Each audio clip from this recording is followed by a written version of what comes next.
Welcome, Internet, to the Pixel Play Podcast, your weekly podcast where we get together to discuss all the news, rumors, and discussions going on in the video game world. If you like that and you want to hear more, you guys can always listen to us on YouTube by searching Pixel Play Podcast or wherever you get your podcasts. If you want to be part of the discussion, be part of the show. Email us at pixelplaypodcast@gmail.com, or you can get in touch with us instantly via Instagram or Twitter by looking up Pixel Playcast. I am one of your hosts, Kaylan, aka Ktastrophy, joined as always by my co-host, Adam, CSRadical.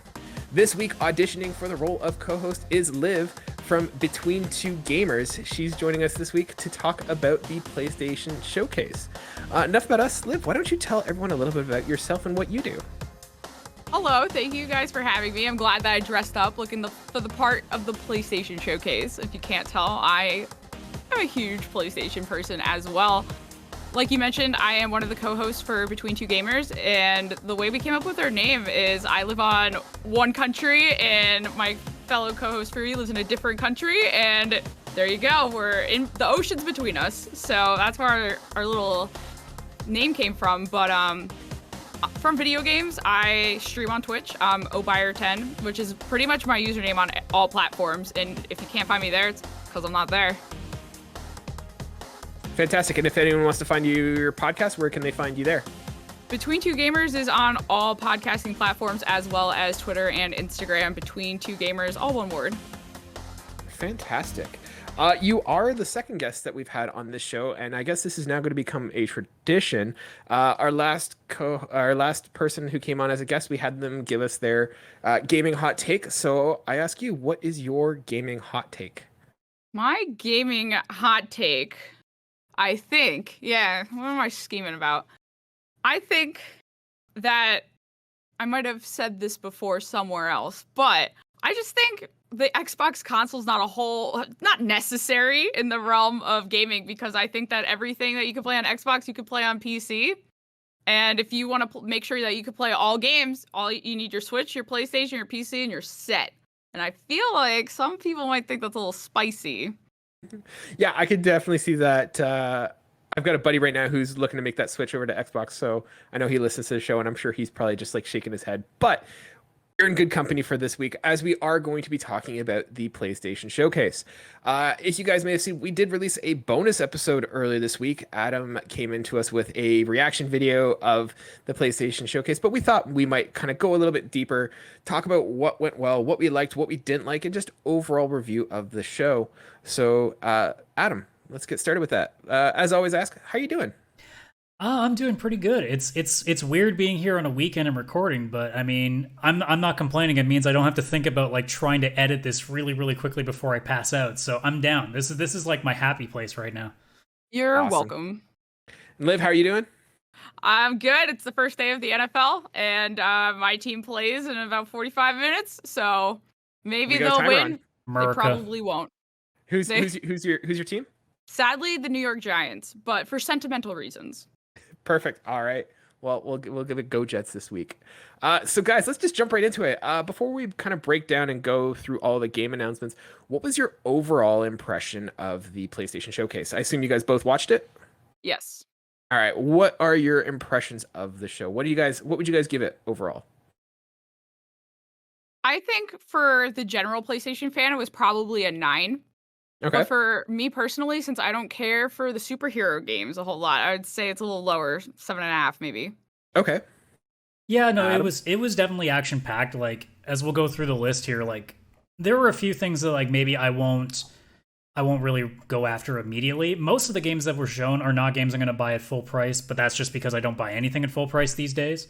But I mean, generally speaking, like in terms of the value of what was on the show, especially compared to like all the E3 conferences we saw, and especially the State of Plays, like this was beyond most of the Sony shows we've been seeing for a while, and most of the conferences we've seen for a while. There was a lot to dig into.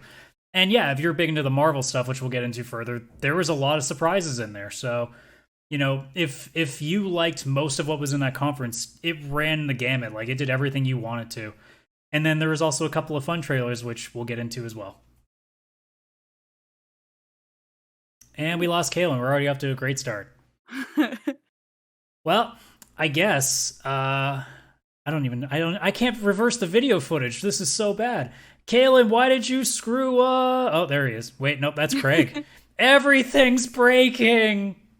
All right.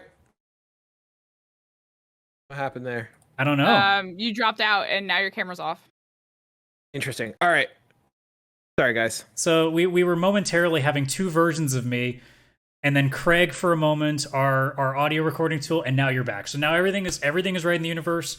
The audio folks are going to hear this and be like, what the hell are they talking about? That's why you subscribe to the YouTube channel. You see the mess. Do we want to quickly restart, or do we want to just keep going? No, you handle the chaos. That's how it runs here. All right, we can You do fall, that. you stand back up. All right, let's just do it then. All right, Adam, sorry, where did you leave off there? I was just saying, like, everything that you were asking for, if you liked most of what was on the show, you got what you wanted, and it's probably the best case scenario. Now, there are always rumors going around that in December there might be another big setup where they're going to talk more about the VR, but that is not confirmed, so that is worthless to talk about. But the idea of there still being a lot more to come is pretty enticing.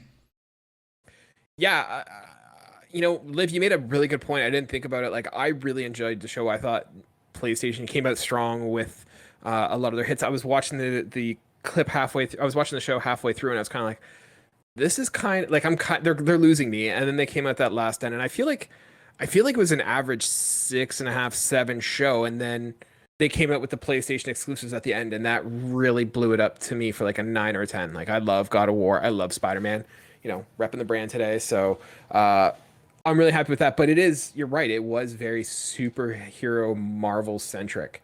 Yeah. And it's something I didn't really kind of clue on, but it was an interesting thought. Like, I kind of see where you're coming from, and I don't disagree with you on that. There were 2 games. That's still a lot of games. No, then you got the Gardens of the Galaxy. There's a Oh, lot that's of fair. superhero-esque things, and I feel like Marvel is they're trying to make an MCU universe like in video games, and then you have the movies. So if you are a superhero fan right now, which there's too much lore there for me, and I never had it when I was younger, so I just never caught up on all of it. But right now, if you are a Marvel fan, you are living your best life with all the content that you get. Unless you played Avengers, in which case you're not happy. See, I couldn't be disappointed if I don't care. Now, Liv, you make a good point. Like, I mean, there's a lot of Marvel coming out. There's Guardians of the Galaxy, there is the Wolverine, there is Spider-Man. Like, do you think we're going to get to a point with like the amount of Marvel shows, Marvel movies, and Marvel games that it's going to become oversaturated?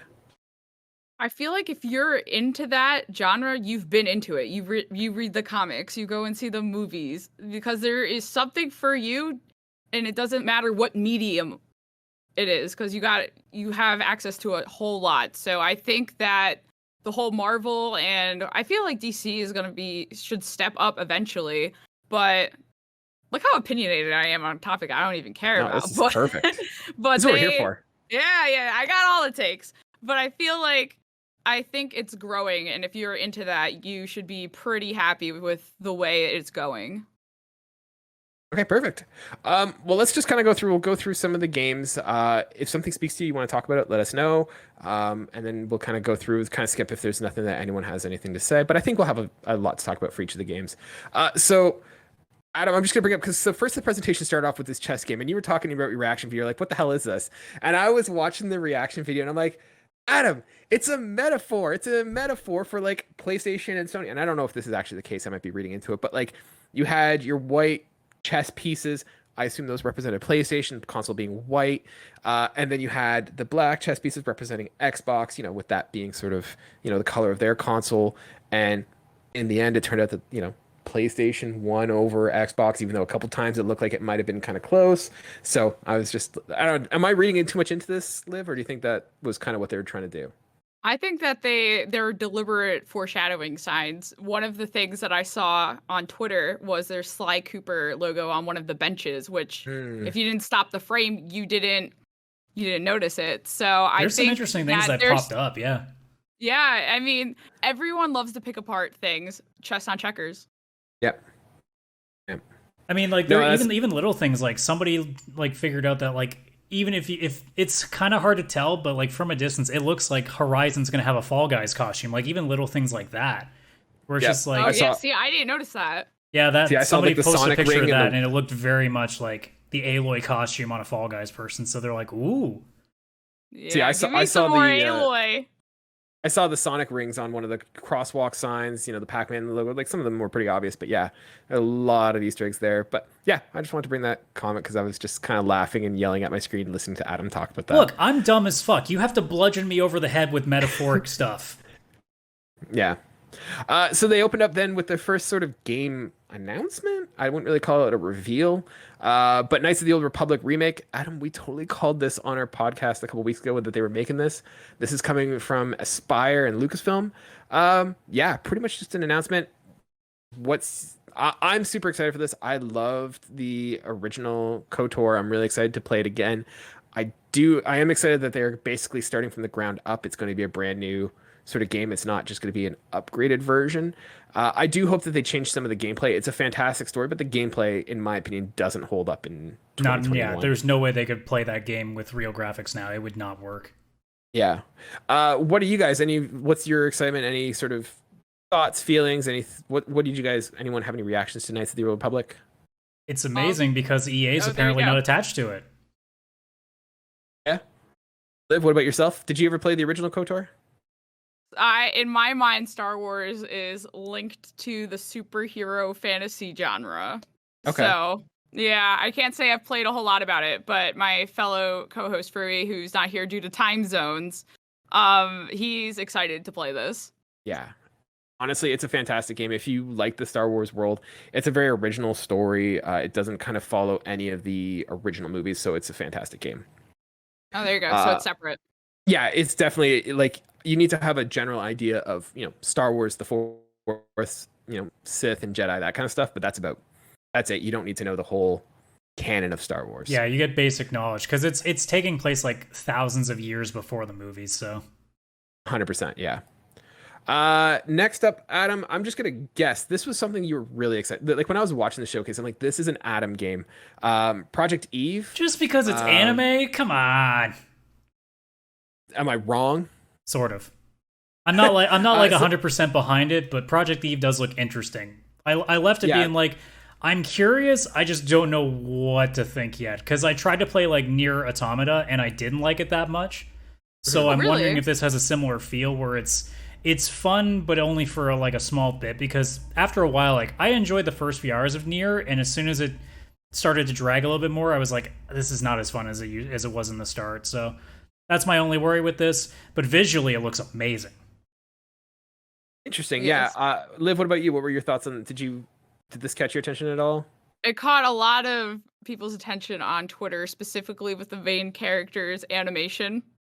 The people were saying that she was quite bouncy. So I was like, okay, guys, like I already know who I follow on Twitter. You guys gotta calm down. It basically had like the Ninja Gaiden feel where most people were like, well, we really just like the one girl because it's bouncy, bouncy, bouncy, bouncy. Yeah, that's pretty much what my whole Twitter timeline was about at the time. Yeah, this doesn't appeal to me at all. It looks cool, graphics look cool and everything like that, but I mean I don't know. I was watching this, I'm like, this is like the most Japanese looking game I can ever think of, like from the main character to the fact you're fighting like tentacle octopus enemies on people, like this in is space. Checking all the boxes. You got mech suits and everything. Yeah, it's not my cup of tea, but like it does look impressive, and I hope it does well and everything. But yeah, this did not do anything for me. I think most people are just going to be concerned though if there's alternate DLC costumes, so there's upskirting because there's no skirt on this character, unlike the character in Nier, so they're kind of disappointed at that. But otherwise, I will say like the monster designs look so unique though. That's the thing I think I like most about this game. The monster designs look incredible. They look so unique to anything I've ever seen. See, I'm getting like a little bit of like almost a Dark Souls-esque meets like Bayonetta experience out of this, not so much Nier Automata. Yeah, I mean that's also possible too. It's just I think the aesthetic at the time when I watched it, like the factory-esque like looking stuff, kind of gave me a Nier edge. Fair enough. Yeah, I could see that. Next was Tiny Tina's Wonderland from Gearbox. Speaking of coming weeb March stuff. 25th. This was probably my favorite thing from the showcase. All right, so why don't you take the lead on that one then, Liv? Go for it. What appealed to you? I really like Borderlands. The dialogue is hilarious. I'm still working my way through the series, but I have played the Tiny Tina DLC in Borderlands 2. And for someone who loves Dungeons and Dragons, it's a great take because Tiny Tina is not a very serious person. So now you have her creativity. And even in the DLC, she would put down this huge monster and it would have like thousands of hit points. And then we would complain, and she's like, fine! And she would put, like, regular monsters there that were actually killable. And the fact that this is getting a whole game of just chaos for no reason is awesome. Yeah, I never played the DLC myself, but Oh, all I heard from people was that it was the best thing, so... Oh, do you own Borderlands 2? I do. I've never actually finished Borderlands 2 either. What's that? If you already own the game, get the DLC. This is amazing. I think the problem is too is like it's the game that like I can't play alone as much as I want to. That's the game that I want to play with friends. And I've tried to play Borderlands 2 with friends, and I don't have people that can focus long enough to get that far. Yeah, I feel like Borderlands is definitely a multiplayer game, and I hate multiplayer games, but I will make someone buy this game and play with me. Screw it, I'll do it. Let's go. Let's do it. I think we got it right here. I'm a Tiny Tina stan. Let's do it.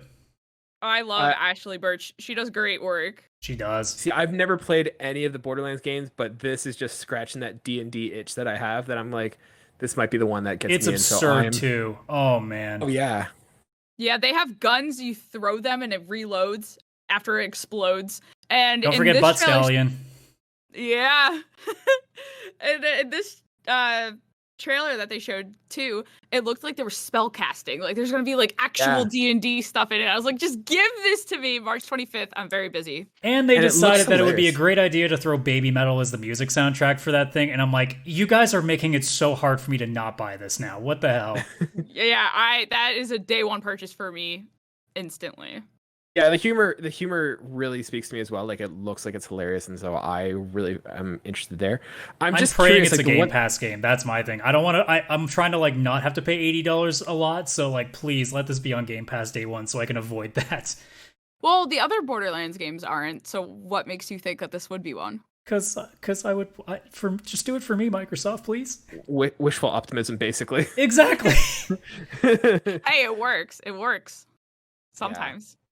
See, for me, the one thing that I wasn't sure about is like there's one part where you look like you're at like an overworld and you're like just big-headed characters walking around, and I just wonder if it's going to be small little sections with like a overworld kind of feel to it, or if it's going to be more of a Borderland-esque game, and I'm hoping it's more of the latter. I honestly wonder with that it's cutscenes. I honestly wonder if that's like how they go between like worlds.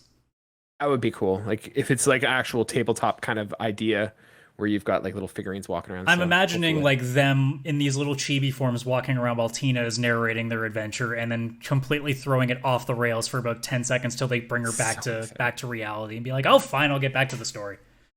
I'm so excited just hearing you talk about it. I'm like, yeah, let's do it. Yes. Then we got Forspoken. This is my dark horse game that I kind of saw that I was like, oh, like had no expectations, had nothing going into it. And this looks awesome. So this is the one, it looks like it's like an open world game where you have like, it kind of gives me an Infamous vibe in the sense of running around, shooting powers, setting up traps, doing all that kind of stuff. Yeah, it does. Very much like a fantasy Infamous. Yeah, it looks very much like a fantasy Infamous, but with like bringing a real world aesthetic to that. Did this do anything for you guys? It looks really beautiful, but I feel like personally I need to see a little more. Yeah. Definitely. I'm not 100% sold on this, but this definitely this is on my radar now and it has my attention. Yeah, it got on my radar because it has a really adorable cat in the intro. I'm like, ah.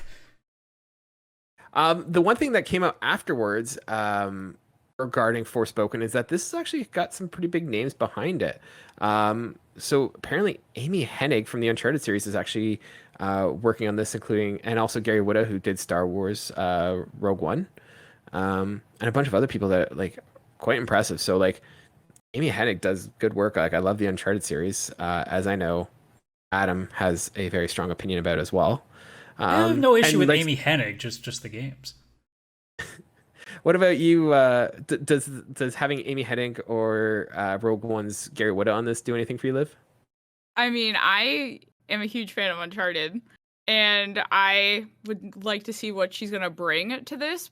I think it's definitely different in ways because there's, let's say, supernatural elements to Uncharted and such, but this is very fantasy, as you can see, like with the snake on her arm that's like a bracelet that was like talking to her and stuff. That was very interesting. So this has piqued my interest, and I will wait to see. That's right. I was going to look at what the voice cast was for it, because the voice of the bracelet sounded familiar. I thought it sounded like Stephen Merchant. I'm not sure. Take a look and see if you can find out and let us know. Trying to find that out, actually. Nope, it's nobody I know. Never mind. Damn, that's a shame. All right. Next was Rainbow Six Extraction. This did not move the needle at all for me.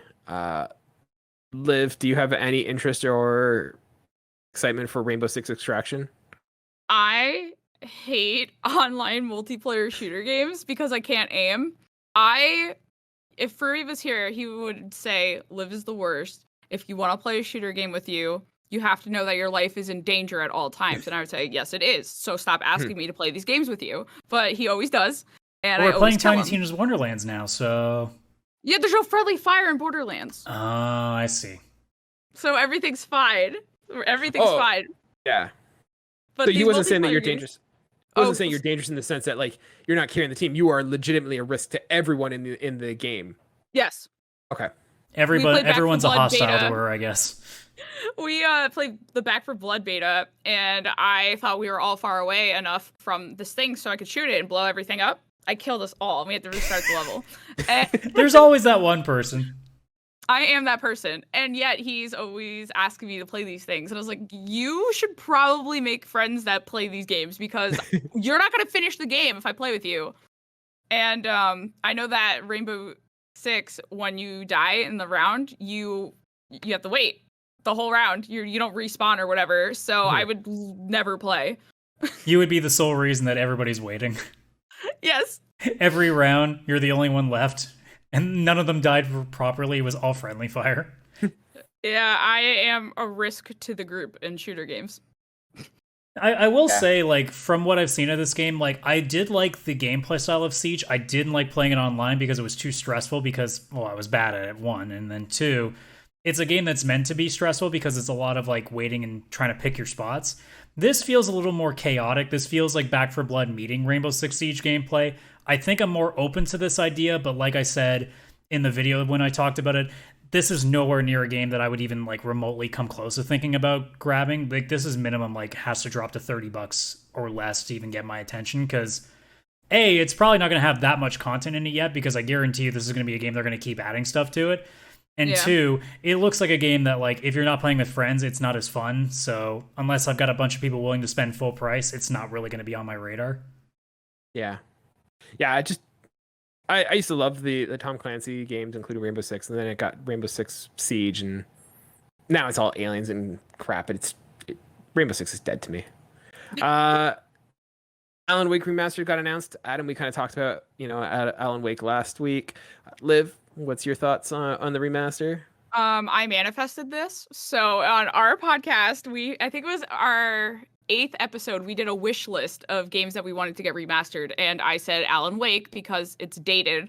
Like, gameplay wise, it was really outdated and was bad, but the story was good, and I said that it would do a lot better and bring in a new base of people into the series, especially since Remedy is creating, like, a Remedy-verse with Control, and they've announced that they're making a crossover game with Alan Wake and Control in the future, whether that's going to be Alan Wake 2, Control 2, and there's a DLC for Alan Wake. It made sense to me that they remastered it. So I fully believe that Alan Wake Remastered happened because I said I wanted it. So keep trying, Adam. Keep saying when you want something, try hard enough and it can happen. Yeah, we've kind of willed a couple of things into existence too over the course of this show's life cycle. So, we're learning.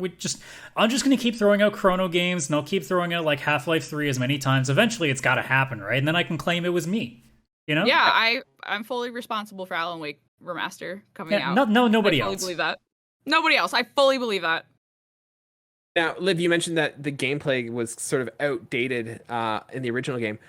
Do you have hope with the fact that it's just a remaster, not a remake, that it'll play better? Or are you thinking that it's going to have that problem of feeling outdated? it's just I saw what Alan Wake looked like, and he looks more like a real person and not just like someone like plopped into the thing. So I think that just visually, I have a hard time. I don't know if you guys do, but I have a hard time playing older games because the disconnect is just like huge. Like I just can't.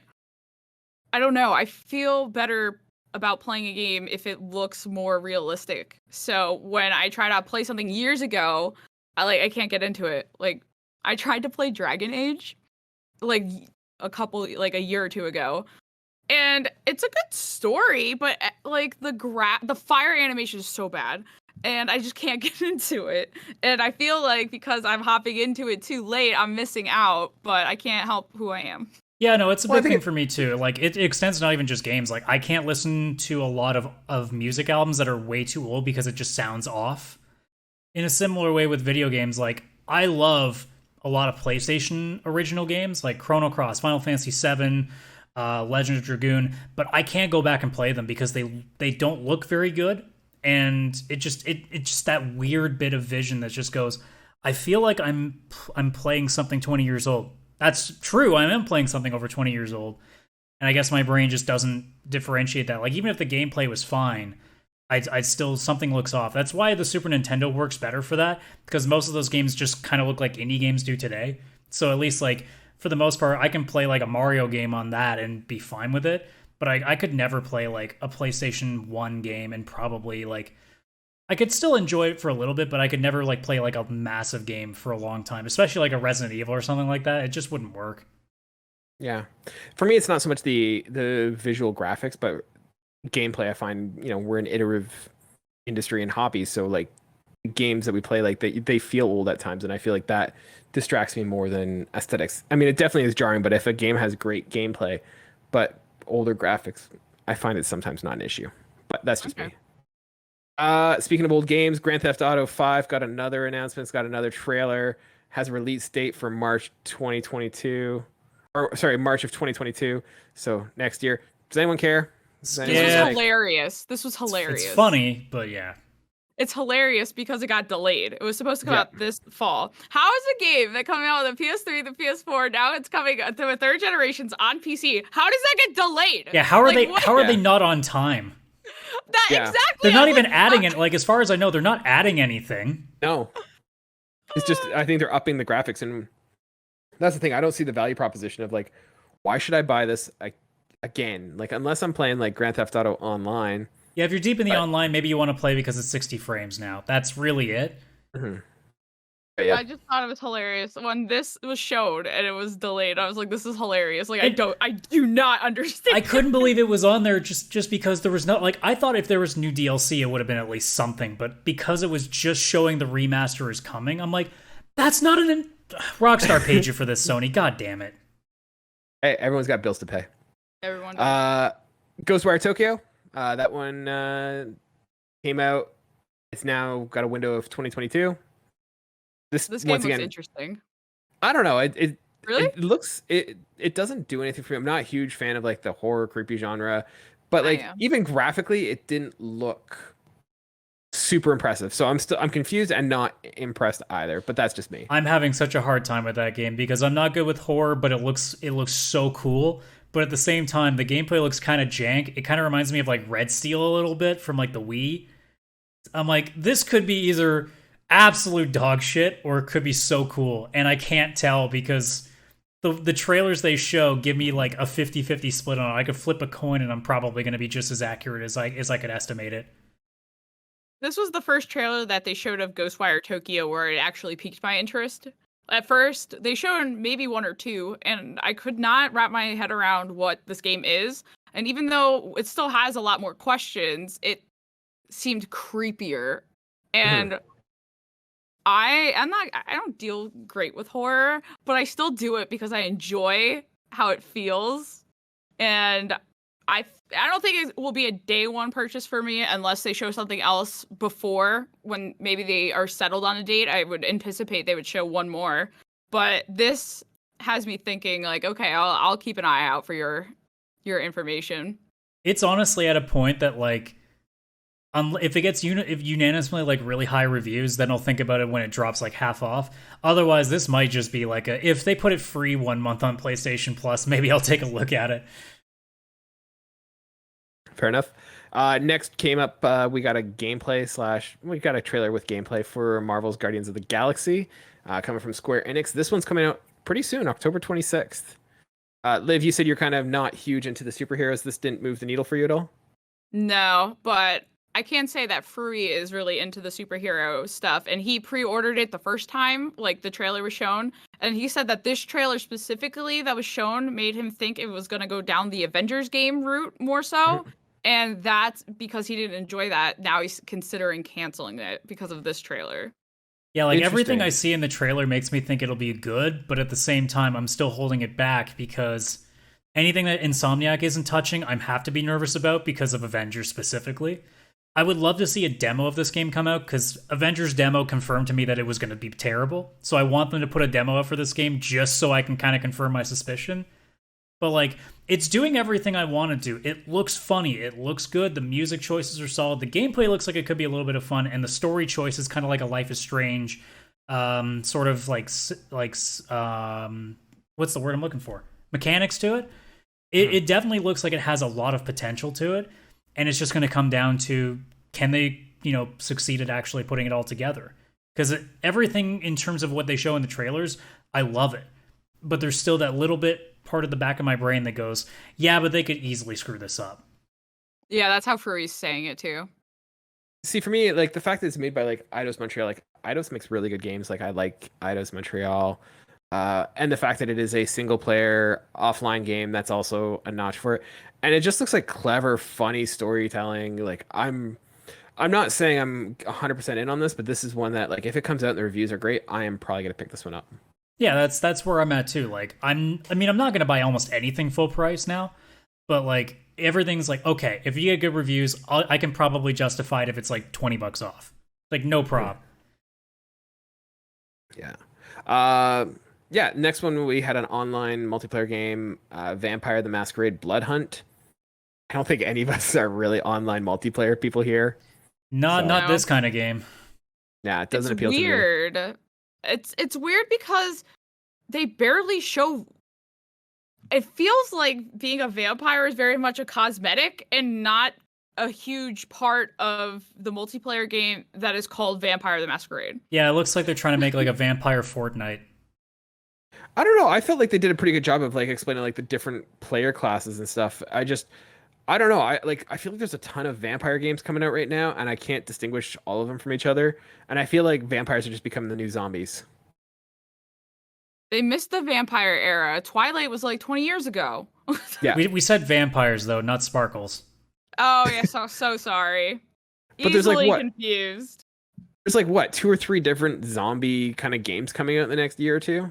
Is that just me, or like am I making that up, or am I not wrong? Yeah, there's zombie games all the time. It never stops.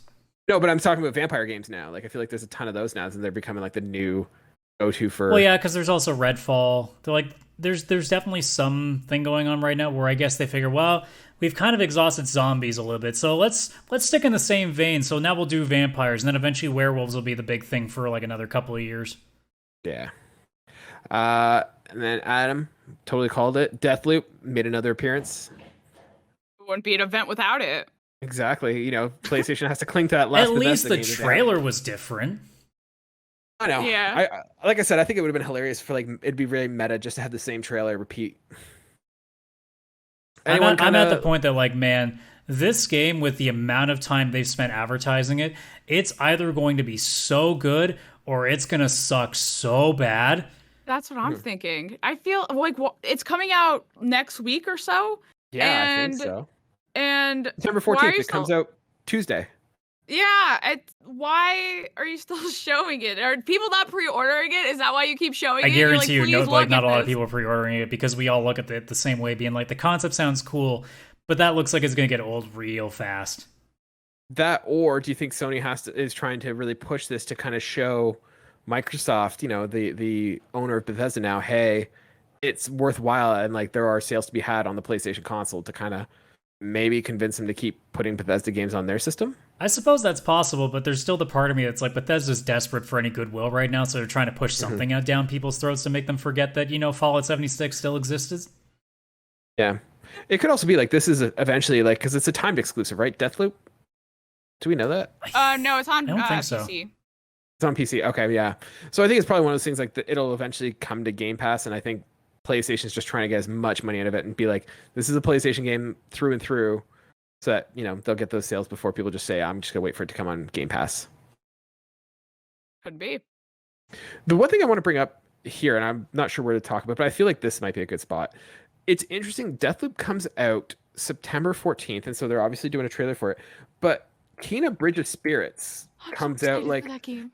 Now, here's the thing. I'm interested in it as well, but the fact that I think that comes out like a week or two later, like it comes out in September, 24th, I think, and it wasn't at the PlayStation showcase. Yeah, 24th. Like, what do we make of that? I don't need to see any more of that game. I know I'm buying it that day. I'm gonna play it.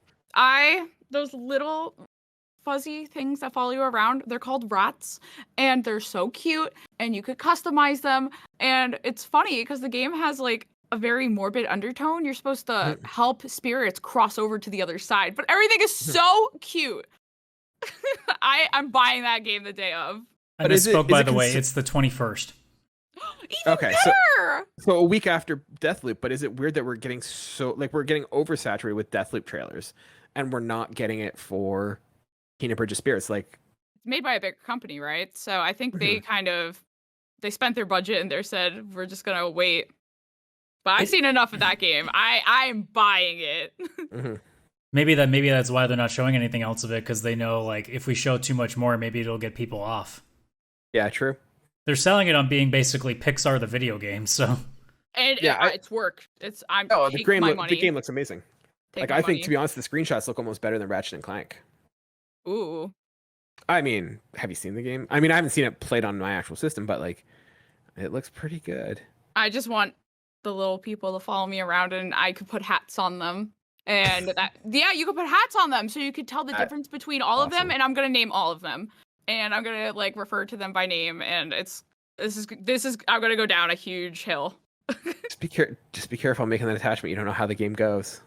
I know, but I know who I am. I have a lot of feelings. My emotions are all into the game. So if I lose one, I will cry. Awesome. But yeah, we'll see how it comes. I'm very excited for it as well. Like I really want to see what that game's all about. So, and they had that Kid Amnesia exhibition, Radiohead Epic. I don't even know what the hell that is. They didn't show anything. That faked me out so bad. It was that I don't even know what it was, but the red light, and it was like the thing coming up. I was like, Control? Yeah, and that's then what it I was thought a too. Radiohead thing, and I was like, you suck! Why'd you do that to me? Yeah, I had no idea. Like I thought it was like a Control like DLC sort of announcement, and then it's Radiohead. So I wonder if it's gonna be something like what Fortnite does, where it's like a music experience and there's like a concert or something. I don't know. I don't play that game, but I feel like they're trying to integrate virtual concerts in video games now, and they tested it with Fortnite, and I think that because if this was going to be like a Beat Saber pack or something, they would have just been like, here's the songs. So I feel like it's going to be something like that. Yeah. But I thought it was Control. It's November, so I mean, we're going to see it soon. They also talked about, is it pronounced Chia? We'll go with that. Now. Yeah, Chia. So this is a smaller title, sort of like a little peaceful aesthetic kind of island adventure. I'm kind of getting almost a little bit of Bug Snacks kind of. Great game. Bug Snacks, Oceanhorn. Oh, it's a fantastic game. Like Bug Snacks, Oceanhorn kind of adventure kind of game. Seems really cool. Don't really know much about this, but like, what did you guys think of this? It was super charming. Also, you got your Last of Us reference in there. Did, yeah, with the guitar playing. Yeah. Yes, I saw that meme all over Twitter too. They're like, oh look, a kid's rated Last of Us. I was like, stop. Yeah. It's interesting. I'm kind of curious. Like I said, I'm getting a lot of Bug Snacks vibes in the sense of like you can take over different like things and kind of explore the island. So I think you that's can really be neat. a turtle. How can you hate this? It's true. Oh, I there's your thought it Legend was of Zelda adorable. with the flags and the parachuting. Yeah, it's interesting. I don't really know much about it yet to make a decision, but it seems cool. Seems charming. Uh, then they announced that Uncharted Legacy of Thieves, the PS4's Uncharted 4 and Lost Legacy, coming together in a little package, getting re-released on PC and PS5. Thoughts? Anyone excited? Anyone going to buy this again? I'm just Another glad thing people that get was to do shown it. and faked me out. Oh Sorry? yeah, there was the part of me that was like, man, are they actually starting to put out Uncharted 5? And then afterwards, it's like, no, never mind. Yep. Yep. I thought this was going to be Uncharted 5. And then I don't feel like these games need a remaster. Like, No. graphics are really good. I think it's just going to be like, here are the haptic triggers, and now you can play it on PC. I think specifically it was just to put it on PC, and they said, well, while we're at it, we were going to have to remaster it for PC anyway, just so we can get the higher quality on there. So screw it, we'll just re-release it for PS5 as well. I'm sure somebody will buy it. Yeah, I was kind of.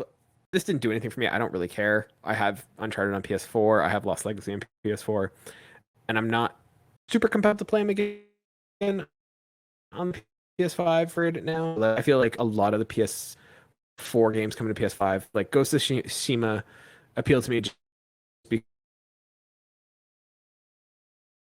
Uh-oh. Is he cutting out for you? I think so, yeah. I think we're losing him Okay. again. But I mean, like, as it stood on like, I'm more just behind, like, the idea of it being on PC. Like, it's cool for those, again, who get the shot at getting to play it and just be done with it.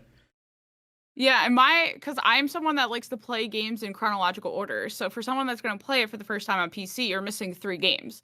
But It then, is a little bit weird, but there's also been the rumor that they were going to port the trilogy onto it anyway, so maybe it just hasn't gotten to that point yet. someone explained to me, like someone very techie said it was easier to port these 2 games to PC than the earlier games. But in my mind, I was like, this is not correct. You must play games in order. Yeah, like the PS3 games, I think because of the chipset they used, it's a little harder to remake because it's not a PC-based chip, where the PS4, they brought back a PC chip, so it's easier for them to at least, like, easily transfer it over. I'm sure it's still doable. I mean, they've already done it with, did they not do it for, not Detroit Become Human, what's the game I'm thinking of that was on PS3 with the same company? Heavy Rain? Yes. Wasn't Heavy Rain ported to PC?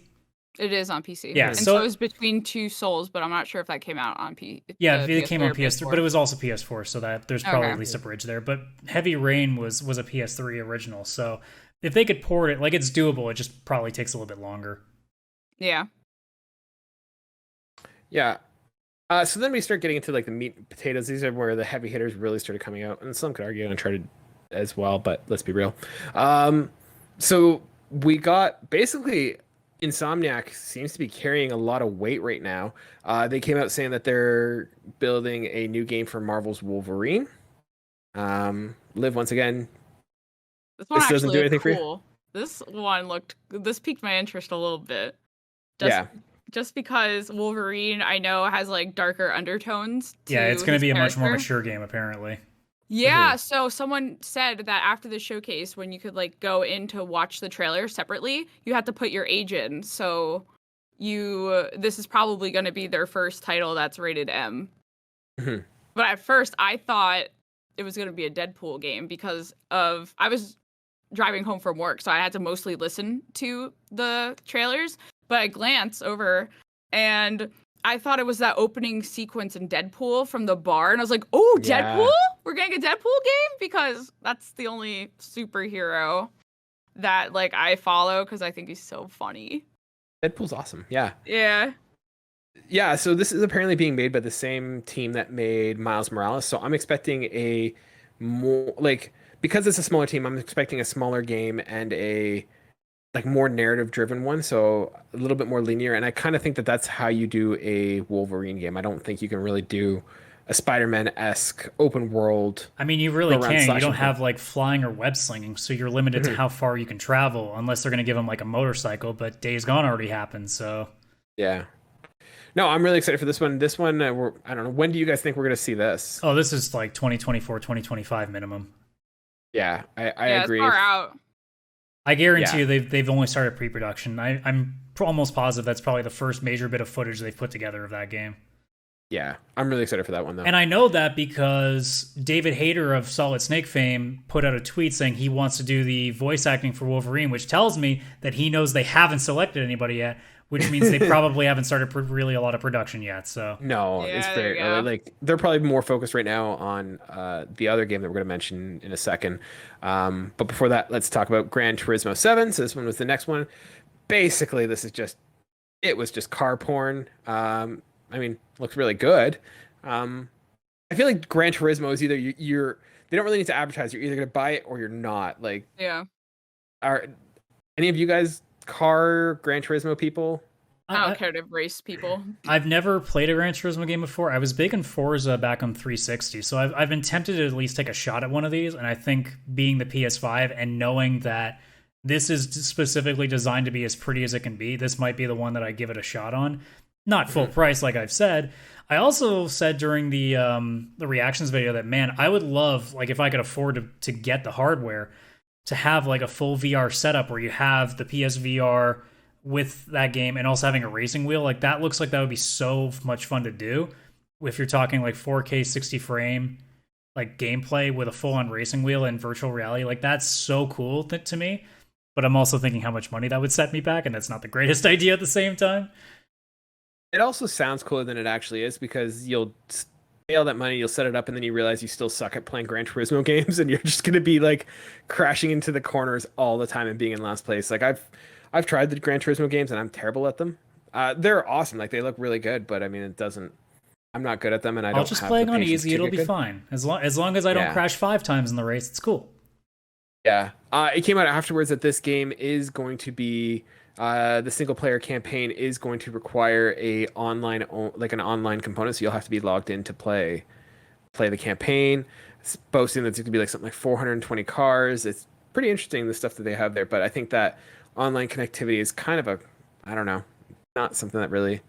I think it's going to kind of be a bit of a bummer for some people. Kind of pointless. Yeah, Yeah, I I mean they're mean- not the first one. GT Sports was Gran Turismo Sport also had an online function, but that one was sold as an online game. Sorry, Liv, I interrupted. What were you gonna say? I was just gonna say they just want to open up the player base so you could just race other people. I feel like there's like a pressure right now in the gaming industry that if you make a single player game, you have to have a multiplayer component, and I don't feel like that's necessary for a lot of the games. But I feel like because it drives revenue for all these people who buy like their in-game currency and stuff, that they're adding these unnecessary modes to these games. Yeah, I think it has more to do with I think it's gonna have more to do with like stats and keeping records and like having it that you can kind of build a collection of cars. So it'll be interesting what they use with it. I don't know if it's necessarily gonna be like a transaction perspective, but I think it might be a little bit more in terms of keeping stats and records and leaderboards and that kind of stuff. But I think having the option of being able to play offline would be nice too. Yeah, it's like, look, like if you're just playing the campaign, there's really no reason to have an online portion. Like if it's leaderboards, I don't care. If it's like the ghosts, so you can see like what time you're trying to beat, I don't care. I just want to race. Like that's really what I'd be trying to do if I'm playing it offline. There's no point to it. Yeah. Next game from Insomniac, and once again, I feel like Insomniac is carrying all the weight of the PS4 right now. You think about it, they've released Miles Morales, they released Ratchet and Clank, now they've got Spider-Man 2 coming out. They've announced that they're also working on Wolverine. But yeah, Spider-Man 2, I'm a huge Spider-Man fan. As much as I'm getting burned out by Marvel, Spider-Man's the one that always gets a pass. I just love it. And this looks incredible. You're getting Venom, like you can't complain. Like anytime you get the symbiote, you're down. If you're a Spider-Man guy. Yeah, Venom is pretty much like the A-tier villain for Spider-Man. But I imagine we're going to I hope we don't get as many as we did in the first game. Like I felt there was almost too many of the main villains and it kind of got wasted. So I hope we get like more villains, but I hope it's a lot tighter in terms of who we get. So. Well, I mean, we saw with Miles Morales, they kept it pretty low key, but and you never know. It might be that because you're going to have both of them there. They could have their own separate storylines with different villains, so that way it's segments. Liv, where do you fall on the original Spider-Man, and what does this do for you?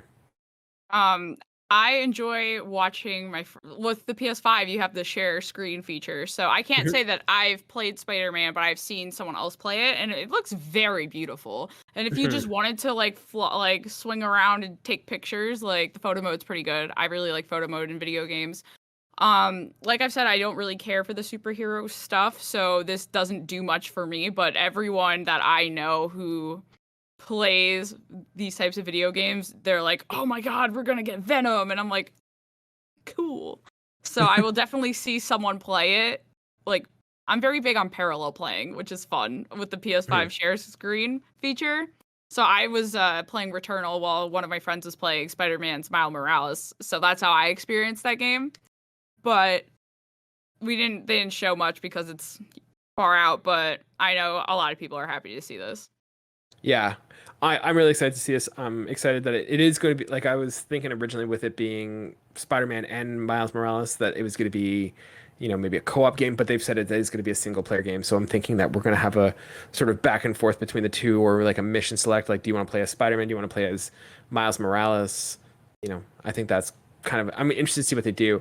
Do you think that 2023 date sticks, or do you think that that's going to slip? Hard to say. They have a lot of games coming out of there, so it depends on how many employees they have. Because I remember right after this event, someone tweeted, "I didn't know Insomniac hired 10,000 people recently," because they just have so much coming out. So I think it's too early to say.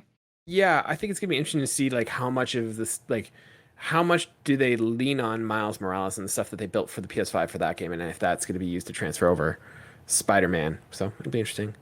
And then lastly, the most exciting one for me personally was the announcement and basically massive trailer for God of War Ragnarok. Before I gush over this quickly, like, what's your history with God of War, and what do you think of the trailer?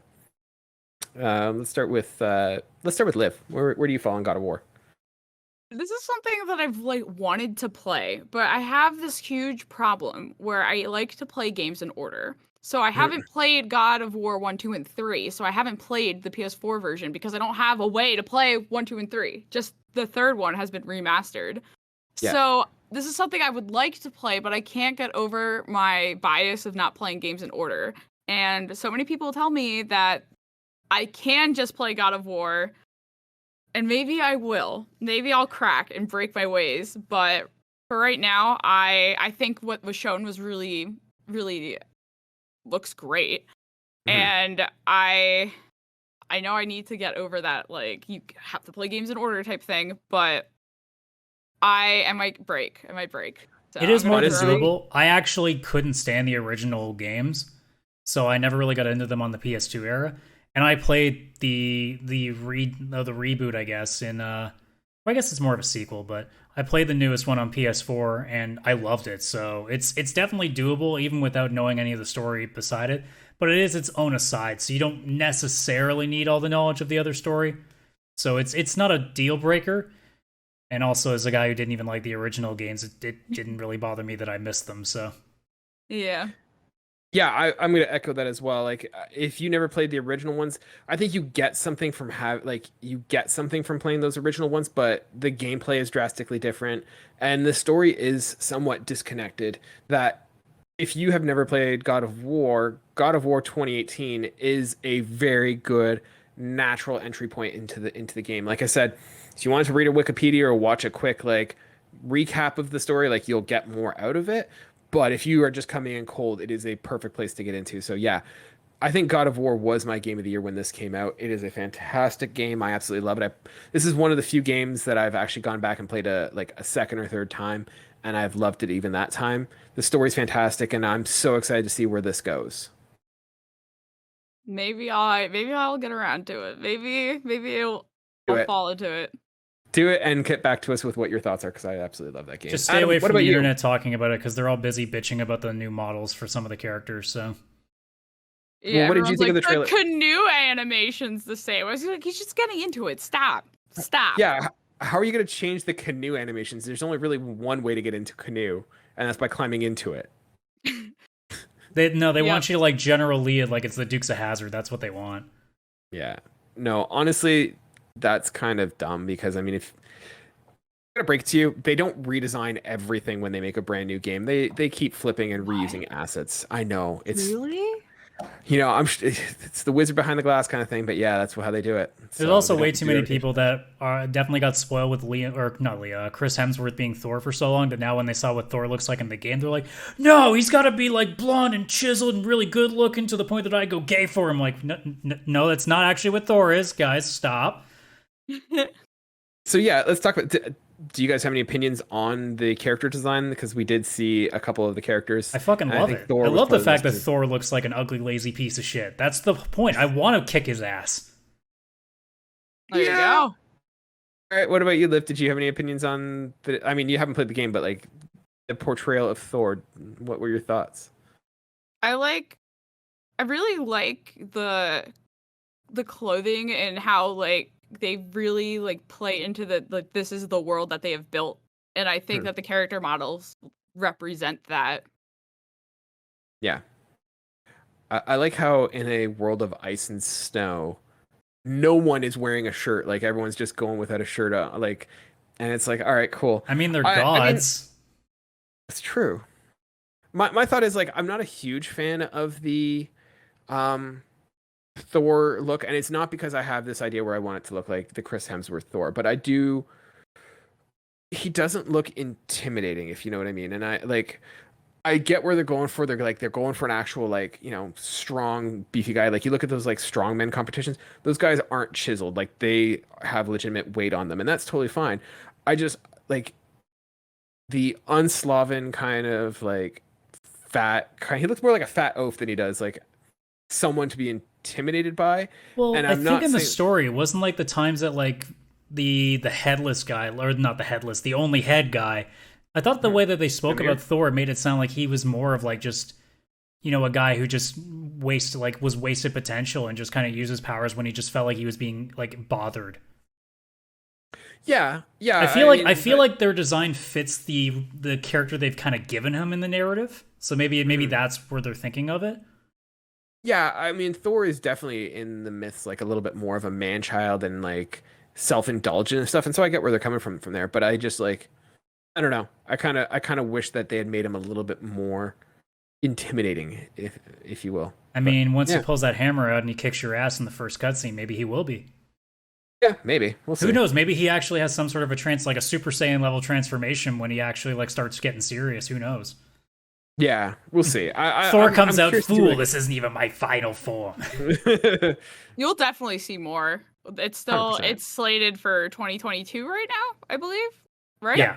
Yeah. I imagine it's gonna be like winter 2022. Holiday, yeah. That's gonna be the big Christmas game next year, probably. Yeah. I'm probably gonna guess September, October. Yeah.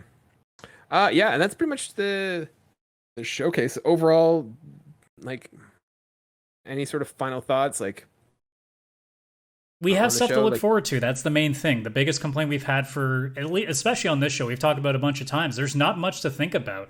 Now we have a bunch of stuff. Sure, a lot of it's either unannounced for release dates or it's definitely not this year. But at least now we know down the line somewhere that it's going to be a pretty crazy couple of years, especially 2022, which just keeps looking like it's going to be a more insane year as we keep getting closer and closer to it. Yeah, agreed. Now, do you think, we talked about this before, do you think, so let's talk about, like in a general term, let's put Sony in the ballpark with all the other shows that we said. Do you think, one, Sony made a good call in terms of waiting so long to release their showcase? And how do you think this stacks up against what we saw in terms of Xbox, Gamescom, E3, all that stuff? I thought Gamescom was pretty underwhelming. Okay. Yeah, I mean, there wasn't a whole lot to look. I thought they showed some nice stuff, but like for me personally, I co-streamed the event and most of my stream was okay, and what's the next game? Okay, and what's the next game? So I always felt like Sony could pull off doing their own event. They have strong studios behind them. They don't need Gamescom. They don't need E3. Those events need them. So I think it made sense that they made their own event, but they announced it like a couple days, like a week before. So if they really wanted like in gaming season, I think they probably should have had this in August. But it's Sony. people are going to turn it on because it's Sony. But yeah, I think this was probably in the gaming summer time. I think this was probably their strongest event. Adam? Yeah, my only complaint would be that I think it just took too long to get to this point. Like, they can do it whenever they want, but if the rumor's correct that we're hearing that December is going to have another one, you could have pushed this up at least a month and it would have been fine. Like, I don't think timing necessarily changed anything because people were, especially after E3, which was mostly underwhelming depending on where you stood. Like, if you were a Sony person, all the other outside conferences didn't really move the needle much. So you were waiting for that big one for Sony to pop in and be like, all right, now here's where the real shit's coming. And we just kept waiting and waiting and waiting. And now that it's happened, I'm happy, but I'm thinking, like, unless there were a couple of things that you couldn't get ready in time for this showcase, you could have done this in, like, late July, early August, and we would have still been just as hyped. I don't think it would have changed anything, so... Unless, like I said, there was something holding them back at the time. Like, maybe they weren't ready to show the Wolverine stuff. Maybe the Spider-Man 2, like, trailer wasn't ready. If there's that, then fine, whatever. But if they were just holding it back, just waiting for a good time where there was nothing going on, who cares? If you have the best show, it doesn't matter what you put it up against. People are going to remember your stuff. Yeah. Yeah, I think Sony was a little bit cautious in the sense I think they probably waited till everyone had kind of, shot their shot, and then they come out at the last one and dominate. I mean, it kind of worked, but I think Sony as a whole kind of waited too long in terms of getting this out there. There was a bit of a drought in terms of what's coming down the pipe, and I mean, they don't need to. They're selling like crazy, but I think a lot of their fans, us included, were kind of saying, all right, well, what else do you have for us right now, or what's coming down the pipe? And there wasn't really anything. And so, I mean, obviously we got it now, and clearly the wait was worth it, but I think Sony needs to do something like this a little bit more frequently and not sporadically. I think we need to have a little bit more of a regular cadence. And I think the state of plays are good fillers in between, but they don't make up for a show like this. Yeah. Yeah, I agree. So, yeah. All right. I think that about does it. Anything else you guys want to talk about before we wrap this up? I'm a little disappointed that a couple of things didn't make it to the show. I mean, there was rumors that like they've been doing Last of Us 2 factions, which I know a lot of people were looking forward to. I may not care for it, but I know that it would have really turned the needle for a lot of people. Yes. I'm disappointed that like things like Final Fantasy 16 didn't show up. I'm disappointed that we didn't hear anything about like an Uncharted 5, which all accounts seem to point that that's something that's in production. And not a lot of their first-party studios showed up at this point. Now, if they're doing something in December and they're going to throw more there, then I guess it'll make sense then. But, like, sure, we got 2 games from Insomniac. We got God of War, and we got... oh my god, why am I blanking now? Gran Turismo. Yeah, but that's really not that big a deal. So, like, you didn't really pop out, like, a bunch of your main studios. Like, I'm surprised, like, even though it's out right now, like, the fact they didn't even throw, like, any MLB The Show content, just saying, like, hey, here's what the next thing's going to be heading into the playoffs soon. Like, there's all these studios, like, they could have had a chance to show, and they just didn't, which makes me wonder, A, are they doing anything? Or B, are you waiting for another showcase, which is what gives credence to that rumor in December now? I wanted Factions 2 so bad because we all know it exists. And I'm very in touch with Naughty Dog as a studio. And after the event, Neil Druckmann like pinned a tweet about the multiplayer game. Like, it's coming! Just give it to me. Maybe on The Last of Us Day, which is later this month. Mm-hmm. Yeah, so maybe. Just give it to me, please. Yeah, like, because they do have last infection day, or I guess they don't call it that anymore because of the pandemic. But they do have the Last of Us Day. Yeah, they really changed it. Outbreak Day. Yeah. And now it's The Last of Us Day. So if I don't get that announcement on September 28th, I am going to be very angry. It's also very like jarring to have a Sony showcase and not have that like section where it's like 3 minutes of just like 15 indie games, because that's almost like par for the course with them. We didn't even get that. There was like, apart from say Chia or that Radiohead thing, there was nothing like indie in this thing, which is very unusual for them because that's usually a big staple of like an in-between. Like usually before the big stuff, they'll always like have that little like quick package of a bunch of these things just to kind of hype you up for like your big $15-$20 games, but that wasn't even there. Speaking of in-betweens though, was anybody else weirded out by the fact that like in the showcase there were these moments where they just did the little like in between cutscenes where it's just showing like PlayStation logo stuff, and then there's nothing else. Like there's no like text to tell you something's different. There's no audio. It's just here's a separation, and then more trailers happen. And I'm like, why are you Adam, doing this? You could have just played the next trailer. That's your old man rant coming out right there. No, it didn't bother me. Like it's meant to be like a transition of like. But a transition to what? It's a reprieve between the different like trailers. The thing started with 4 trailers back to back. What's the difference? See, now they're going to get the heat coming out. Liv, going back to your comment, I don't think we're going to see factions at Last of Us Day. I think the fact that it's taken so long for him to come out, like it's been a year or two since, is it 2 years now since Last of Us came out? 2019? No, it was 2020. Yeah, so like we're a year out from the game and we still haven't seen it. And theoretically, it was being worked on while the original game was being developed too. So I think it's going to get bigger than we think it is. I'm not saying it's going to drop that day. I just want you to tell me it's coming. That's all. Like, just say, like, here's a clip. You Not could even a clip. You could just put an me, image up, and most people will probably be happy with that. Give me the name. Like, just give it to me. Factions. And just tell it's me factions, Liv. Well, it could be something else. I just that's what I need. I need factions too. They're gonna make a Last of Us 2 Destiny type game, and everybody's gonna be like, oh no. I don't know what it is, but I will get it. I want it. I'm excited. I'm excited as well. I can't wait for it. Last of Us is a fantastic series. Adam, don't start. Before he gets going on a whole rant about how he has no taste and he doesn't like Last of Us, let's wrap it up there. Liv, thank you so much for joining us for our recap of the PlayStation Showcase. If people want to hear more of your lovely voice and content, where can they find you? So if you want to watch me specifically, you can find me on Obuyer10 on literally every platform: Twitch, Instagram, Twitter, Reddit, everywhere. But if you're looking for my fellow co-host, he's Fruey on everything. But that's all in our Between2Gamers link tree. I have it all set up for you can find all of our podcast platforms. And then if you care about us as individuals, you can find us there too. Yeah, and if you're watching us on YouTube, the link tree link is right below Liv right there, so you can find her there. And we can throw this in the description as well, so you guys can find it. And if you guys want to get a hold of us, you guys can find us wherever you get your podcasts, or on YouTube by searching Pixel Play Podcast.